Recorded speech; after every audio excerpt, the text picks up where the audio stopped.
Today we are making my sourdough apple cheddar scones. They are so good. They're sweet and savory. I cannot wait for you to try them. Let's go make them.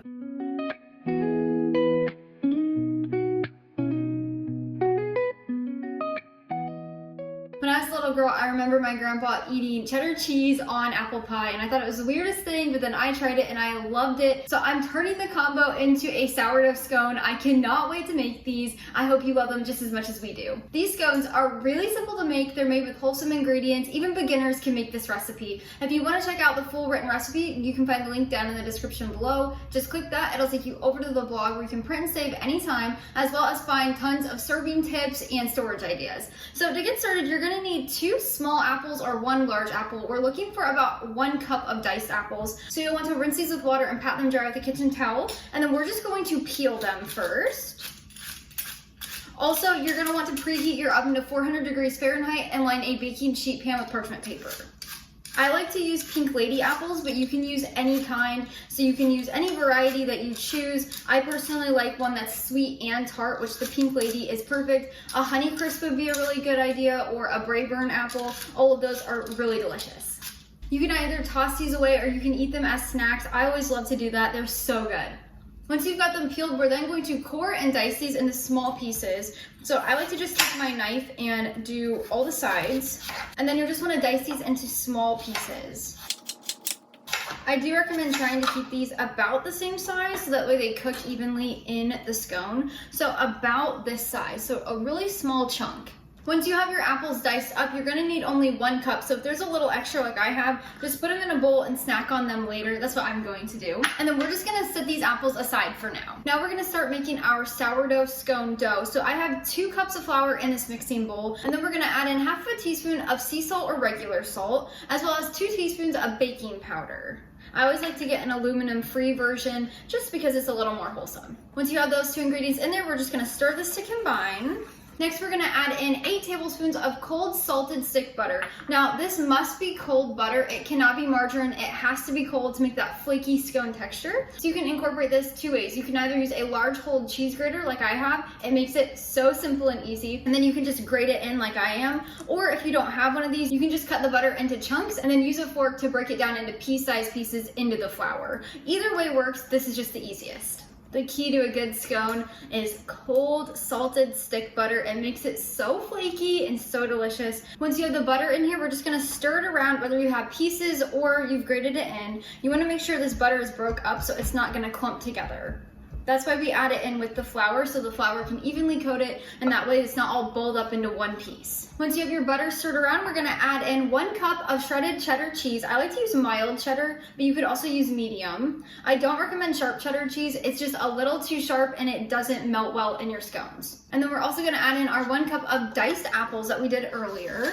It already smells so good. And then we're just gonna stir these around in the flour mixture to make sure everything's evenly coated. Again, just like the butter, you want the flour to coat everything, that way it doesn't stick together when it's baking. And then finally, we'll add in 1 cup of sourdough discard, aka unfed starter, as well as 1/4 plus 1 teaspoon of milk. So it's gonna be both 1/4 of a cup and 1 teaspoon together. And then we're just gonna mix this to combine. I like to use my bread whisk. You could also just use a spoon or a fork. Now, when you're mixing this to combine, you just wanna keep on stirring. There's gonna be a lot more dry ingredients than wet. I promise it will come together. You just have to stir to combine it. When your dough is basically in a dough ball, but you have excess flour, use your hands to combine it. So you'll just mix all of the excess flour in with your hands. Now, if your dough is extremely sticky, that just means your starter was a little more hydrated than mine. Not a problem. Just add a few extra tablespoons of flour. If it's not coming together at all, even with your hands, that means your starter was less hydrated than mine. Again, not a problem. Just add a few extra tablespoons of milk to your dough. Now, when you have basically everything combined in here, we're gonna just put it out on the counter. As you can see, it's very crumbly. And then you're just gonna dump any excess flour out. We'll work that in.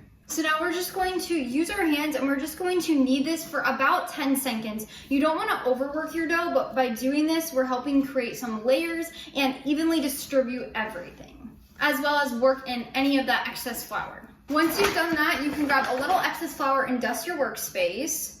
You don't want anything to be sticking. And your dough should be a little bit sticky at this point. Your dough will be a little bit sticky at this point, but you're gonna wanna grab your parchment lined sheet pan, and then we're just going to push our dough down into a 2 to 3 inch high disc. So I like to always make sure there's flour on the bottom. And we're just gonna push this around. And then I also like to shape it in a disc like this. So I just turn it around in circles, and then I push down. That's the easiest way to shape. Then we're gonna take either a bench scraper, or you can use a pizza cutter, a knife. We're gonna cut this like a pie into 8 pieces. So 1 down the center, 1 on the sides, then we're gonna cut each of the 4s into half to make 8. Then we'll place our scones onto our baking sheet pan. So you wanna make sure they're about 1 to 2 inches apart so they're not touching. At this point, if you need to stop the recipe and you want to give your scones a little bit more time, you can place this in the refrigerator for up to 24 hours before baking. Your scones will be a little less flaky by doing that, but it saves you time, and then you can bake later. I'm going to continue this recipe. We're going to place it in the 400-degree preheated oven and bake for 16 to 18 minutes until they're nice and golden brown and flaky on top. You can serve these scones for almost any occasion. You can serve them for breakfast, you can serve them for lunch, you can serve them for a tea party. These scones are so good. They're both sweet and savory. They're a recipe you'll come back to every fall and winter, time and time again. The bottoms will be golden brown, just like that. Let's give one a try. Oh my gosh, that is so good. It's flaky. You get the sweetness of the apples. It's not too sweet. You get the savoriness of the cheddar.